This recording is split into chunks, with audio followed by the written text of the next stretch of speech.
Malambot.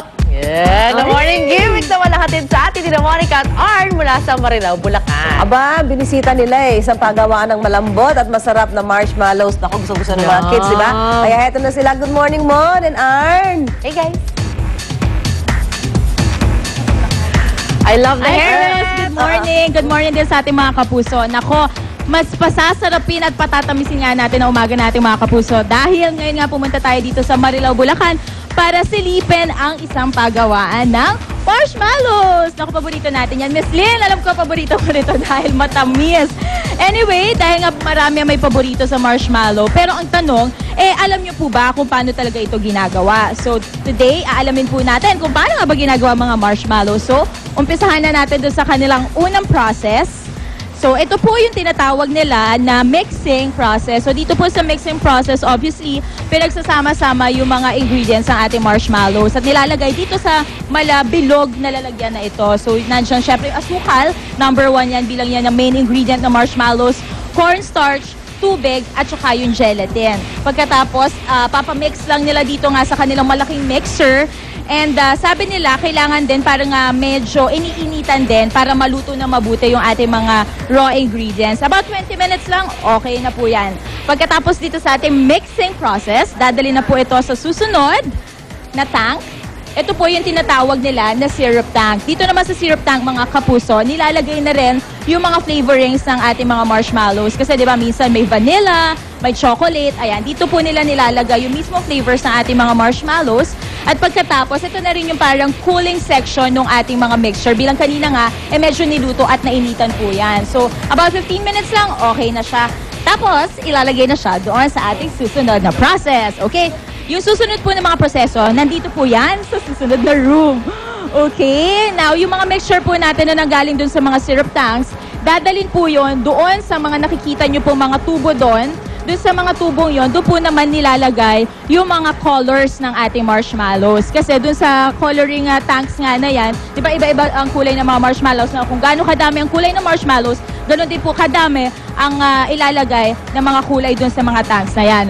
Tapos, pagkatapos po nun, dadaan po ito doon sa mga tube-like na area na to at lalabas na dito sa kanilang aeration area. So, dito sa aeration area naman mga kapuso, inilalabas yung mga mixtures natin at pag lumabas siya, kung mapapansin nyo, para siyang malalubid-like ang itsura. And itong actually pinaka binabagsakan niya, kung mapapansin nyo, may starch po yan para daw hindi magdikit-dikit yung ating mga marshmallows. And speaking of starch mga kapuso, dito naman sa susunod na step, kung mapapansin nyo, nilalaglagan na siya ng mas marami pang starch. Kasi itong area na to, very crucial siya kasi papalapit na siya dun sa cutting section. Now, dun sa cutting section po kasi importante na marami siyang starch para hindi magdikit-dikit lalo na kapag dumaan doon sa cutter. Okay? Now, of course, pagdating dito nga sa cutting area, lalabas na po yung ating mga nahiwa na mga marshmallows. Yan, nakikita nyo, di ba? I love it! Pero dahil nga punong-puno pa siya ng starch, ang gagawin nila ate, ilalagay or isasalansan yung mga yan dito sa mga lalagyan nila, sa mga big trays nila, para maging ready na siya for de-starching. At ito na yung mga nalagay nila sa trays. At susubukan kong makitulong sa kanilang paggawa. Wait, bakit ba ako lang tumutulong? Arn, nasan ka ba? Tulungan mo ako dito.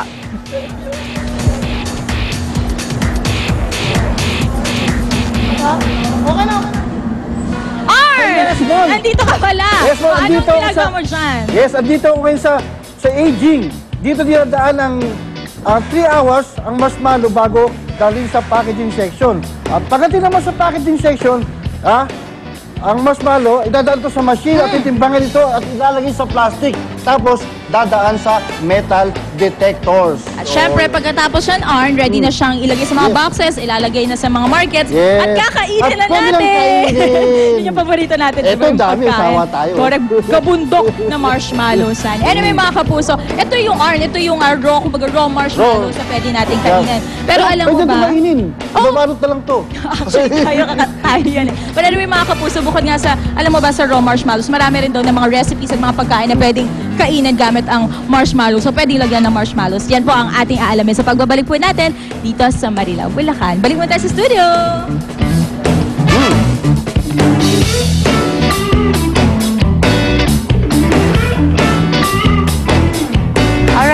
Monica at Art. Samantala ngayong pong tag-ulan ay uso na naman ang iba't ibang klase ng sakit. At isa sa mga binabantayan syempre natin ngayon, yung mga nakamamatay na dengue.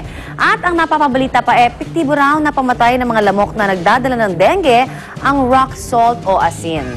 Totoo nga ba yan? Ito po, tatanungin po natin kay Dr. Lyndon Lisuy, ng Program Manager naman ng Department of Health. Good morning, Doc. Good morning. Okay. Ano nga ba't epektibong, nakikita natin sa news, di ba, all over, yung mga areas na dinidengue raw, naglalagay sila ng rock salt pang kontra sa may lamok na dengue na may lamok. Siguro kasi itong lamok natin kasi hindi naman sila nabubuhay sa tubig alat, sa may dagat. Okay. So siguro measures na ginagawa noon din na nilalagyan nila ng asin nang sa gayon hindi siya pamahayanan ng lamok. Pero effective, meron namang nangyayari. Talaga. Nakakatulong kasi nababawasan yung mga pwedeng pangitlugan ng lamok.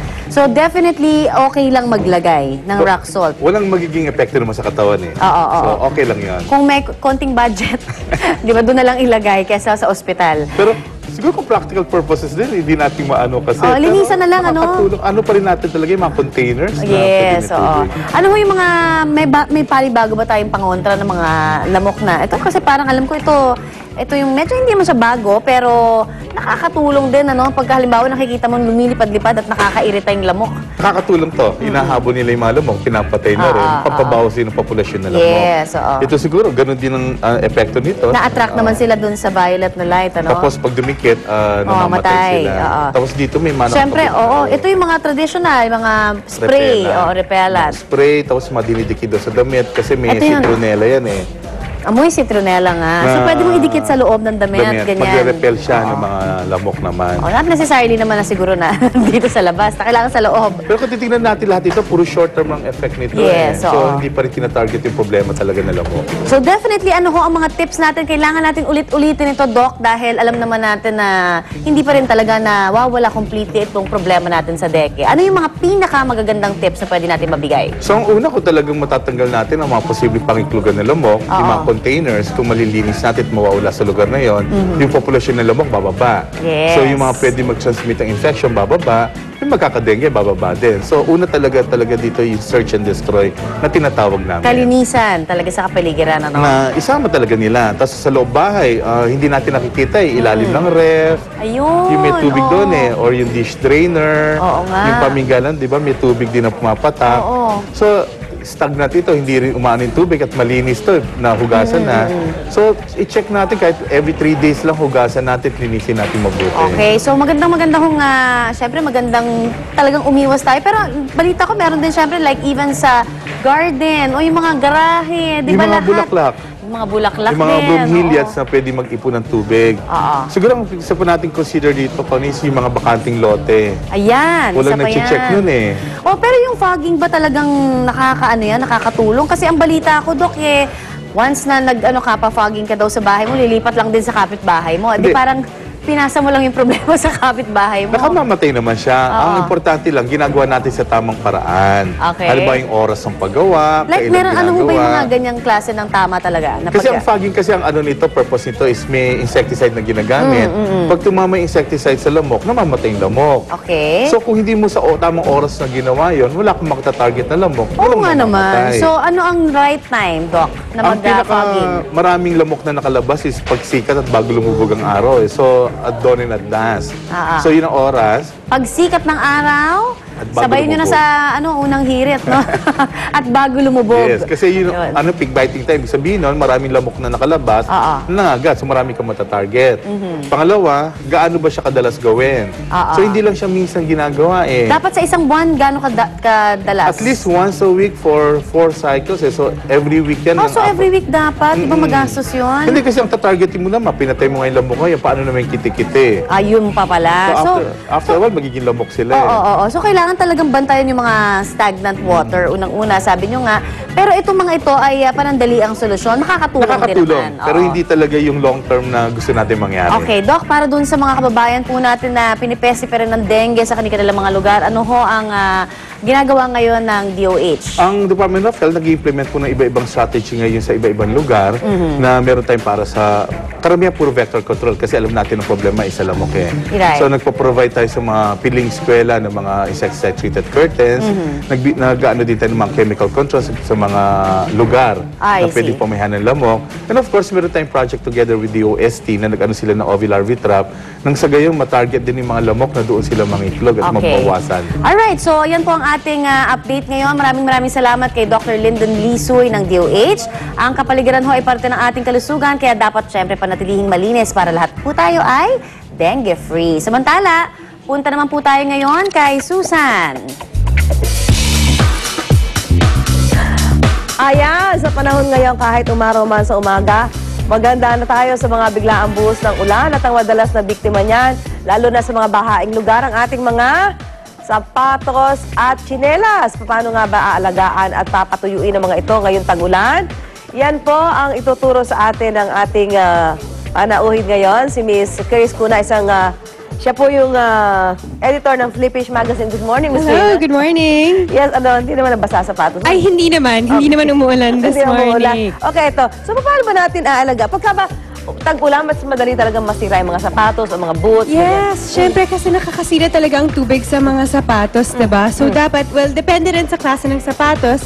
Kailangan iba-iba ang pag-alaga or pagpapatuyo, okay? Okay. So, yeah, simulan na umpisahan natin. Ako na maghahawak ng mic. Okay.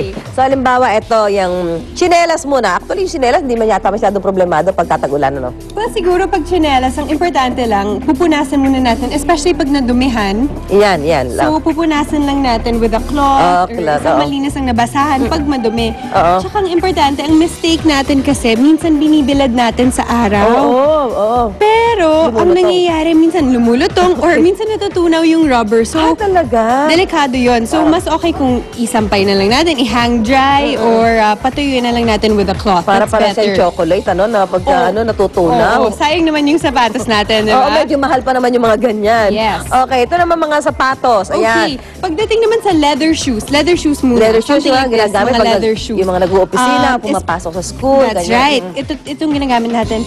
Sana, iwasan talaga natin na mabasa ang mga leather shoes dahil nabubuhay talaga ang mga mikrobyo dito. And bacteria, especially pag nabasa. Kahit tuyuin na natin yung paa natin, sinisip-sip kasi ng leather yung tubig. So, ang gagawin natin Paano is, natin siya? first pupunasan ulit. So, we wipe it with the cloth para Again? malinis lang, lalo na kung naputikan or Nabasa? nabasa, ganon. And pwedeng gumamit ng petroleum jelly. Talaga? Saan ilalagay So, yan? ang gagawin natin sa petroleum jelly, kukuha tayo ng konting petroleum. Ay, nakasarap pa pala. Nakasarap pa yung petroleum. Bago kasi yan, Miss Konting Queen. petroleum jelly Ubus lang. na yung iba. And konting petroleum jelly. And then using the cloth, circular motion lang para kumintab ulit. Ayan. Para lang kumintab ulit. Tapos paano mo siya patutuyuin kung nabasa yung loob?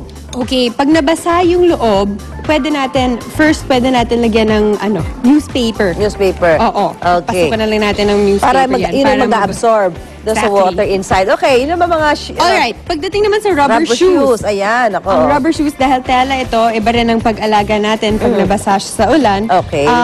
First, ang gagawin natin, balot sa newspaper. Ay, babalot. Ibabalot natin siya sa newspaper. Oh, yan, ha? And then, ibibilad natin. Sa araw. Sa na araw. naka-cover ng That's newspaper. right. Bakit kailangan naka-cover? Pag naka-cover and lagyan din yung loob. Okay, sa So, loob pwede din. rin natin lagyan yung loob.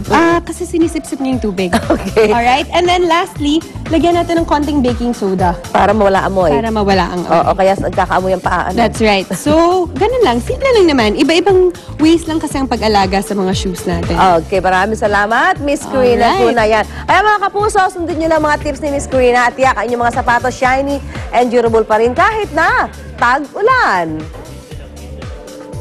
Babalik ko ng irit.